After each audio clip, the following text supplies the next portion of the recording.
Okay, we've got a few more people signed on, so I'm going to go ahead and get started. I'm going to turn on my video. We might have been having some technical difficulties at the beginning, so if you guys can't hear me, type a question into the Q&A box. I should be able to see that. Otherwise, I'll just keep rolling and pray that everything's okay. Hi, my name is Alan Reed. I'm a traffic engineer for the city of Greenville, and I run the traffic calming program.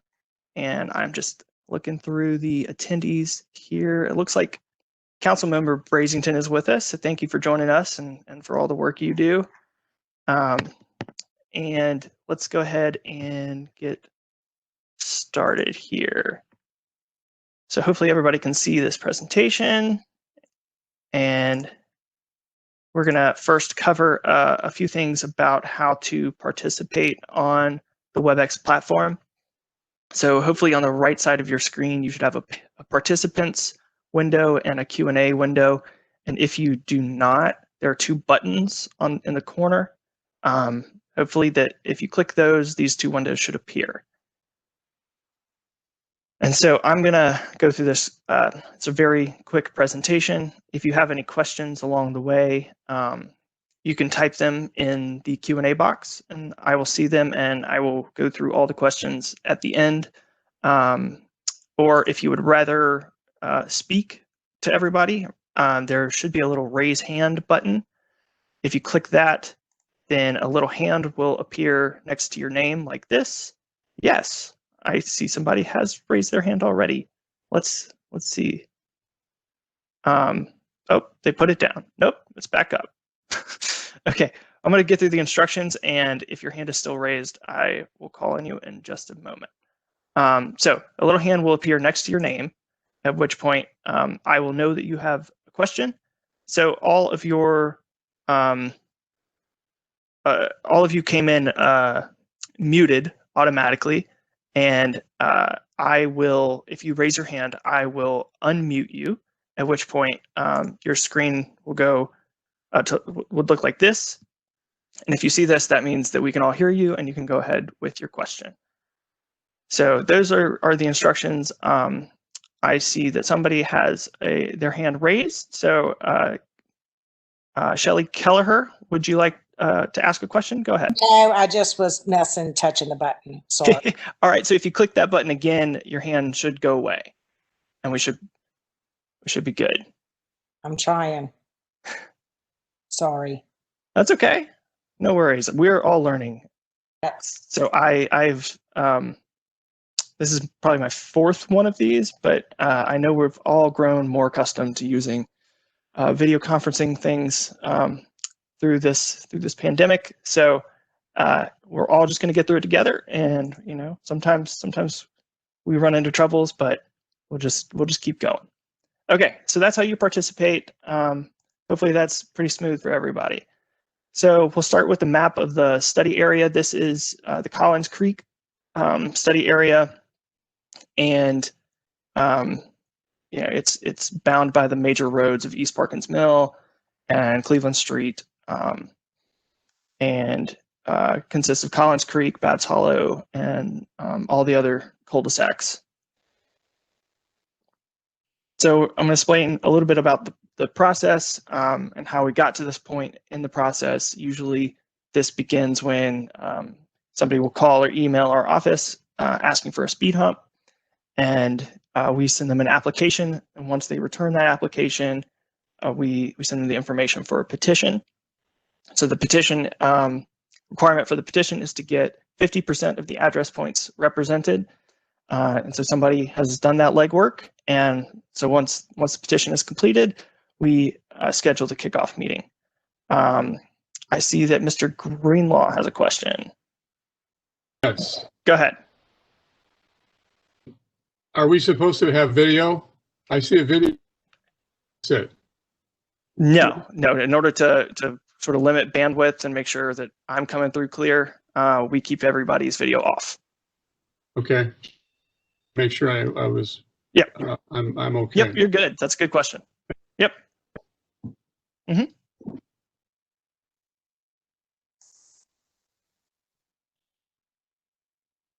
Okay, so we are here at this point at the kickoff meeting. There we go. So from here, we are going to collect data on all the streets, pretty much all the streets in the neighborhood. That data will then be given to the study team. I'm going to go into each one of these 4 steps in more detail in just a second. So we'll collect data. We'll give that data to the study team. The study team is tasked with coming up with the plan. And then once they settle on a plan, we'll put it out for a vote for the neighborhood. And whatever gets approved in the vote will be scheduled for installation. Like I said, now we're going to go into detail on those all those categories or all those steps in the process. So first is data collection. We are looking for the average speed, the 85th percentile speed, and the average daily volume or number of vehicles. And that 85th percentile speed is a statistic that we use in the engineering world that captures 6 out of every 7. So if the 85th percentile speed comes back at 31 miles per hour, that means 6 out of every 7 cars are going 31 or slower. We only collect data on Tuesdays, Wednesdays, and Thursdays, and we only do it during the school year while school is in session. We've had a lot of questions about if there would be any adjustments for COVID because school is not in full time and a lot of people are working from home, and we don't have an adjustment that we apply across the board, but we will just kind of take it case by case. And if a street comes really close and we feel like normally it would qualify, then we can make the exception. Yeah. And we'll get into which streets qualify in just a second. So like I said, the data will be collected. Once I have the data, I will put it together in a map form, easily digestible, and I will send it to the study team. So the study team is a group of you, volunteer group of residents of the neighborhood who are tasked with coming up with the plan for what devices to put where. At the end of this meeting, I will make live a question on the public input site that you all use to register for the meeting. And it's right here. I'm going to put it up again at the end of the presentation. So don't feel like you need to scribble it down right now. But you'll go to that link. There will be a question where you put in your information, your address, your phone number, your email, and that would be to volunteer for the study team. And on the study team, we're looking to get 5, definitely no more than 6 people, because it's just hard to get 6 people at the same place at the same time. But we like to have a good representation of the neighborhood. Ideally, it's 1 person from each street, or if it's a long street, you have people from different ends of the street. That way you have all the perspectives from every street. You don't get everybody just choosing to put speed humps on their end of the street or what have you. So please, at the end of this meeting or tomorrow morning or whatever, go to the public input site, sign up for the study team. I forgot to mention, I usually mention at the top of the meeting that I am recording this, and your meeting video recording will be available on the public input site, probably first of next week. It takes me a couple days to get to cutting the video down to a manageable size and converting it and getting it loaded up. But beginning of next week, if you want to go back and watch this, or somebody who couldn't be here tonight, they can go on the site and watch it. And if they have any questions, they can always get in touch with me. So let's get back on track. So putting together the plan, you need to know which streets are eligible. So to be eligible, it has to have more than 300 vehicles per day and fewer than 2,500 vehicles per day. There is an exception to the 300 rule that if the 85th percentile speed statistic that we talked about earlier, if it exceeds the speed limit by 10 miles per hour, then we would allow something that comes in under 300 to qualify. And then what goes in the plan, I have a list on the next slide. These are all the available traffic calming devices, but typically it's almost always speed humps and occasionally the landscaped medians that you see around town.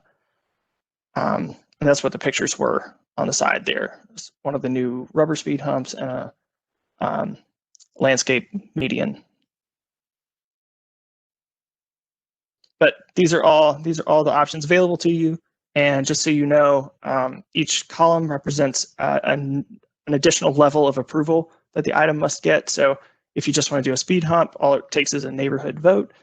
If you want to do a traffic circle or something like that, that would require approval from the neighborhood and then engineering approval.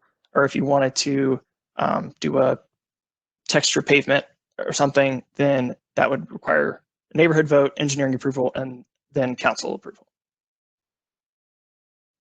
And it's worth noting, I like to tell everybody that according to the emergency services, a speed hump would add 8 seconds of response time for emergency vehicles.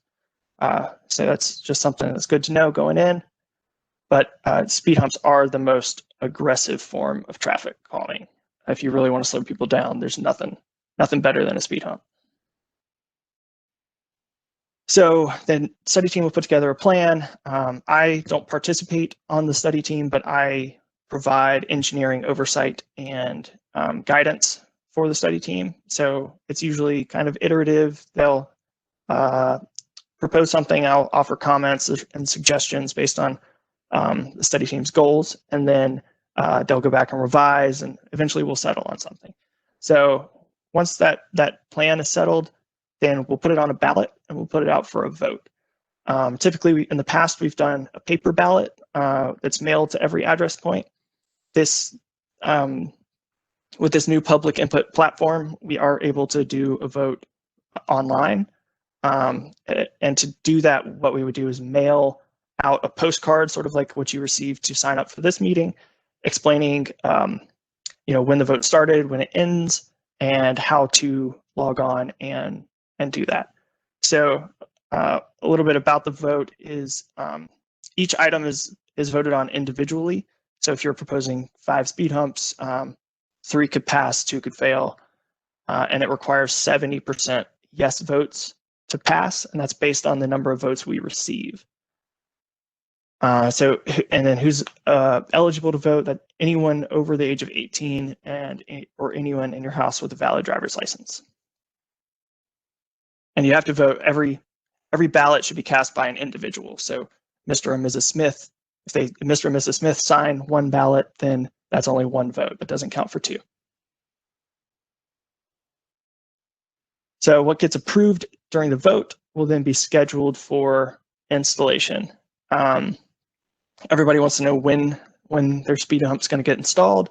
That is largely dependent on how many speed humps we have ahead of it.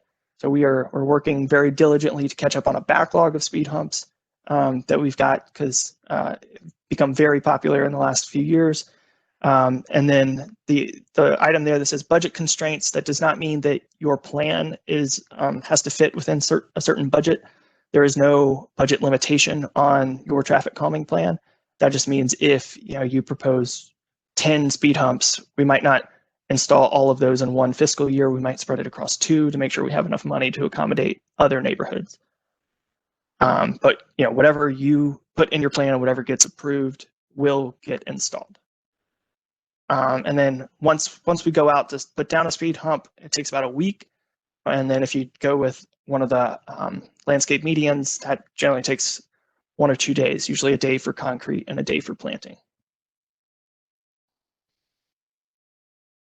Okay, and that's the whole presentation. Like I said, it's pretty quick, but if you have any questions, you can type them in the Q&A box, or you can raise your hand. And I've posted the public input site again if you want to go on and sign up for the study team. And there's my contact information if any of you would like to get in touch with me. Okay, so we've got a question come in. Are stop signs not part of the plan? No, we do not consider stop signs to be a approved form of traffic calming. Stop signs do generally make people slow down in the general vicinity of the stop sign, but then they just speed back up after the stop sign.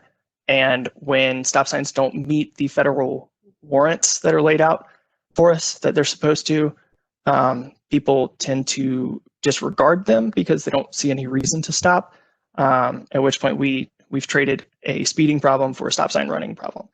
And we probably still have a speeding problem. So your best bet, your tried and true traffic calming device is a speed hump.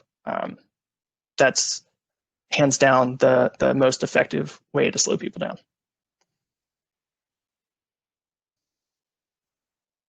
A couple other questions. Let's see. Why do you not assess traffic on at least one evening or weekend? So we are trying to capture what is a typical day. We're looking for a daily traffic count because that's what our volume thresholds are based on. 2,500 vehicles per day is the maximum. And we want to capture a typical day to do that. And that's why we target weekdays. And we do count evenings. We count for 24 hours, or we count for 48 hours, and then we take an average 24 hours out of that. So we are capturing, the entire day, but what we're summarizing is a 24-hour period. Okay, hopefully that answers that question. And guys, if I don't answer your question the way you hoped I would, feel free to shoot me an email or call me tomorrow if you like. I'm going to do the best I can to try to get through these quickly. I don't want us to spend all night answering questions. So we have another question here. The most dangerous aspect of our neighborhood is the narrowness of the street, allowing 3 cars. We need parking restricted to one side at a time because emergency vehicles cannot get through with cars on both sides. That is, that's a good point. It's not uncommon around town. It's difficult to do because that means we have to tell half your street that they can't park in front of their house. And instead they have to park in front of their neighbor's house. Your street is not unusual around town. We deal with it everywhere. It's not any different than my neighborhood. I live out in the county. When 2 cars are parked on both sides of the street, it does make it difficult to get through, but generally people are courteous with one another. And if you just go talk to your neighbor, hopefully, and ask nicely, they'll move or adjust accordingly. I would caution going through and installing signs up and down one side of the street because it tends to make a lot of people unhappy. We've tried it and have had very negative response and ended up removing it. So that would be a very last resort, but we can discuss that further with the study team if that's a major concern of yours. Let's see. Interested in why folks not in Collins Creek are in this meeting. I'm not aware of who in this meeting does or does not live in Collins Creek. It's not a closed meeting by any means, but I can scroll back up to the study area. This is the study area. I think it's mostly anybody who has access from one of the streets in the neighborhood, including the alleys. So that's who we sent mailers to, but anybody can join in on our meetings if they have nothing better to do on a Thursday night. Let's see. But we will limit the study team to only people who live in the neighborhood. So, if there is anybody here just hanging out, then they would not be able to participate on the study team. Let's see. I want to make sure I'm not missing anything. There we go. Do the signs with the current speed you are going, like the ones in Parkins Mill, qualify? Those are not part of this traffic calming program because they're very expensive, and so we try to reserve them for residential streets typically residential streets that don't qualify, that have too much traffic to qualify for this program. they're fairly effective, but it's not something that we offer through this traffic calming program. Let's see. What if you see a problem with city vehicles such as trash collectors speeding? That is a problem. And if you see them, typically every car has, or every city vehicle has some sort of designation, or I think even the trash trucks have the driver's name on it. If you can catch that and call into Greenville Cares and let them know, then that will get to the right person, and the drivers will be spoken to. So I'm sorry that those are city employees causing problems in your neighborhood. I apologize on behalf of city employees, but yeah, if you see that happening, definitely call and let them know, because we certainly don't want to be part of the problem. Are speed limit signs with radar showing actual speed or a potential consideration? Those are showing the actual speed. They are pretty accurate. We've had them sit side by side with the police radar gun, and they're pretty much spot on. So they are showing you your actual speed. Okay. Let's see. I think that's oh, here we go.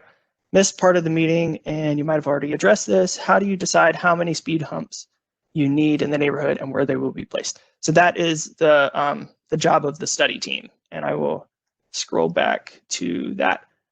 So this is the slide that addresses your question a little bit. And so the study team is a group of volunteers from the neighborhood who are tasked with deciding that where you want speed humps or islands or whatever, and I will provide engineering oversight for that process. So we try to space speed humps 400 feet apart and 100 or 150 feet from an intersection, and we can get into all those nitty-gritty details with the study team as part of the plan development process, but hopefully that answers your question.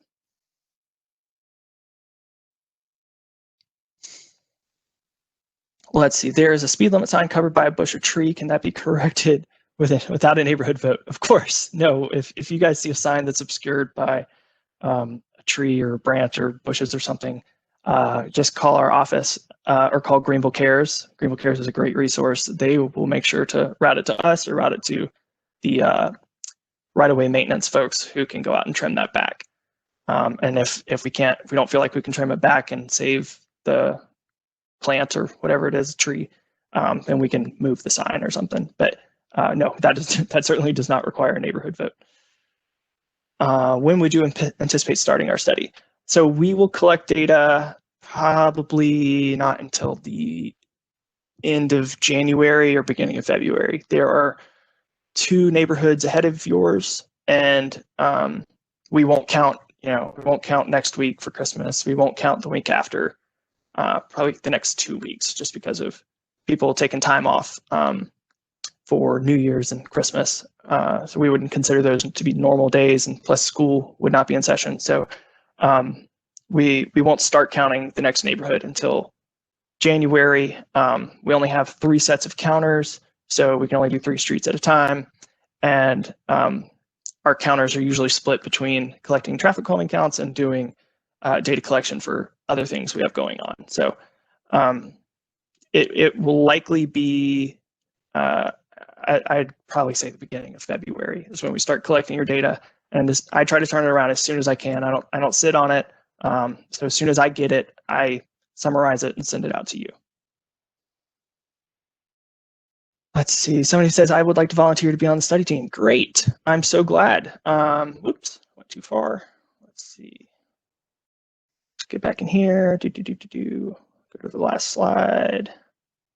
Here, go to this link right here. Either later tonight or in the morning or anytime thereafter, I will put up the sign up on that site, on the public input site. We are going to use public input throughout the process. So if at some point you are wondering, hey, what's going on with our traffic calming effort, you can go on the site. There's a timeline on the side that shows you what step we're on. and that will be how you can keep up if you choose not to participate on the study team. But if you want to sign up for the study team, go to this site. Probably tomorrow morning, I will make the question active, the sign up active, so you can jump on and sign up to be on the study team. Let's see, somebody says, are speed humps the only option? No, there are lots of options. You have any one of these things you can choose. Speed humps are just the most aggressive and therefore the most popular. So if you really want to slow people down, speed humps are a good way to go. All right, we've got a few hands raised. I don't know what order they came in, so I'm going to start with Mr. Greenlaw. Go ahead. Yes. Am I coming through clearly? Yes, I can hear you. Are we going to be having a discussion in this call at all? The one-way communication? I mean, this is sort of the discussion. If you have a question or something, now's the time. But there will be more detailed, in-depth about who wants what and where as a part of the study team. Does that make sense? Yeah, if we are not, do we communicate with them? How do we communicate with them and get our opinions across?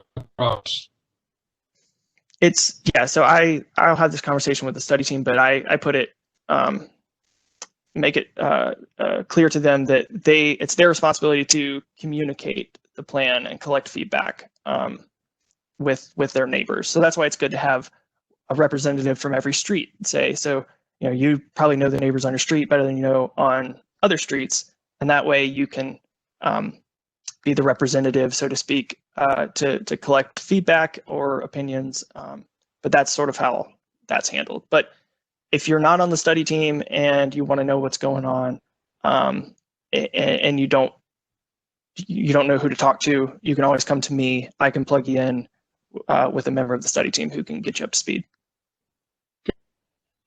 When chosen, we'll make a recommendation to the neighborhood, and we need a 70% vote to pass. Is that correct? Yeah. So every item individually needs 70% to pass. So the is driven by a vote. It's not just the people on this study team. Okay. Correct. Yes. Good question. Is that everything, or Mr. Greenlaw? Okay, great. Thank you for your question. Let's see, Mr. Duncan, do you have a question? Yeah. I think one of the problems that we have is we have a lot of yard maintenance people that are parking along the side of the streets, making it difficult to drive. In fact, we usually have to drive very slowly in order to get around them. But when those vehicles come through, are those going to be counted as multiple vehicles, since they usually have trailers, and that will drive up the number of cars that are going to be counted to get up to that 300 minimum? No, it'll be probably classified as a truck or a heavy vehicle, but it should just count it as one vehicle. Okay. They're fairly accurate, and the counters we use aren't the pneumatic tubes that you see around sometimes. What we use is a magnetic counter. It's a square that's about as big as my head, that we tape down on the ground with a very sticky gray tape that kind of hides it and blends it in with the pavement. And if you don't really know what you're looking for, you wouldn't really notice it, because we try to be as sneaky as we can, because we want to make sure there's nobody out there trying to skew the data. But no, that's a good question. It should only count that as one vehicle.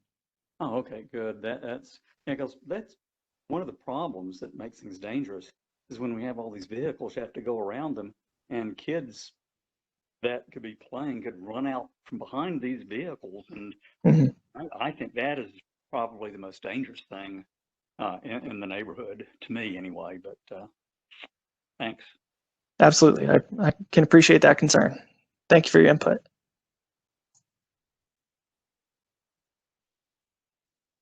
All right, and if you guys had your hand up and you have asked your question, you can click the raise hand button again, and your hand should go down.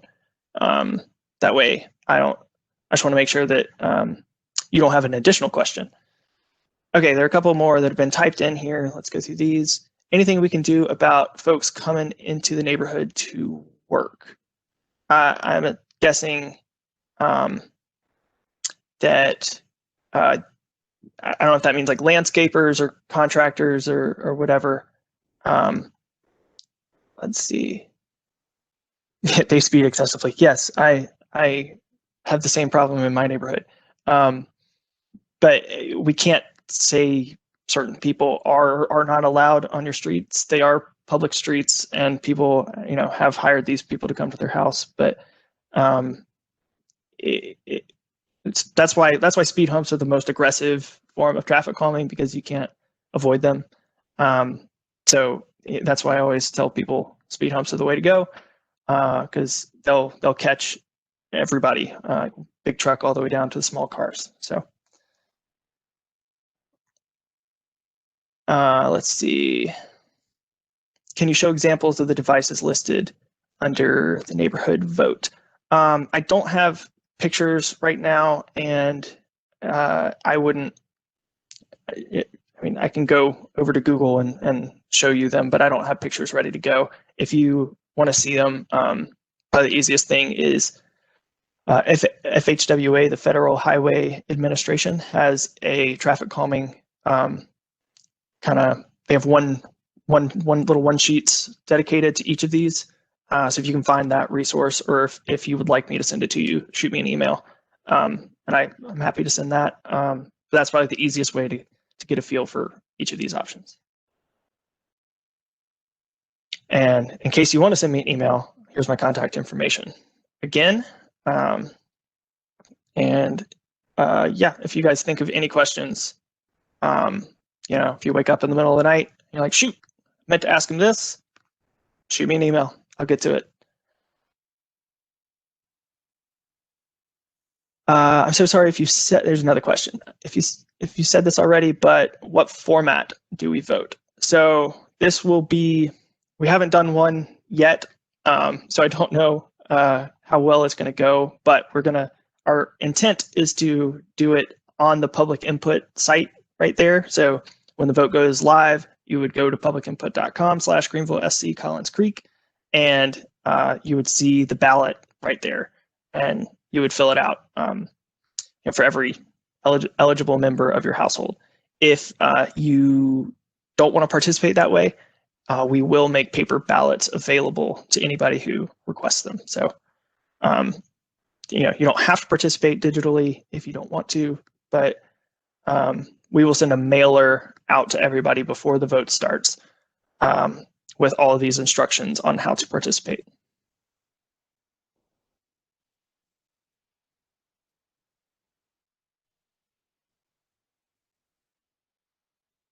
Let's see, does the committee meet at night or during the day? So the committee is sort of,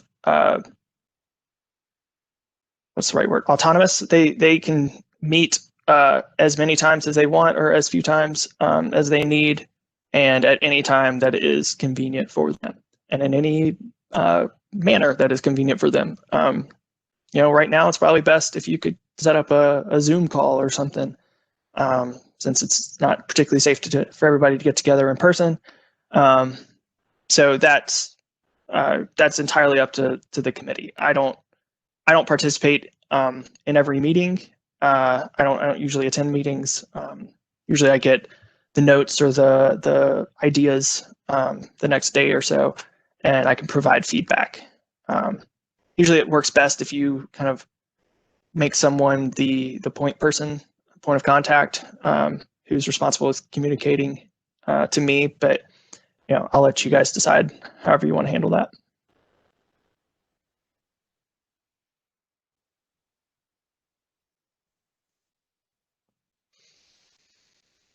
Have I, going back through here, make sure I got to everybody's question. I don't want to leave anybody out. But again, if I've missed it or you think of something else, you you can feel free to email me. I don't, or call me, but you know, I understand if you don't want to speak in front of everybody, or maybe technology is not working for you today, like it wasn't for me earlier. But you know, I'm available if anybody has any questions. All right. Well, I don't see any coming through. I'll stick around a little bit. Oh yeah. Somebody says thank you. I appreciate that. I'm happy to be here. Happy to help, and I look forward to working with y'all. I'll stick around for a little bit if anybody has any other questions. But with that, I will say good evening and thank you guys for joining us.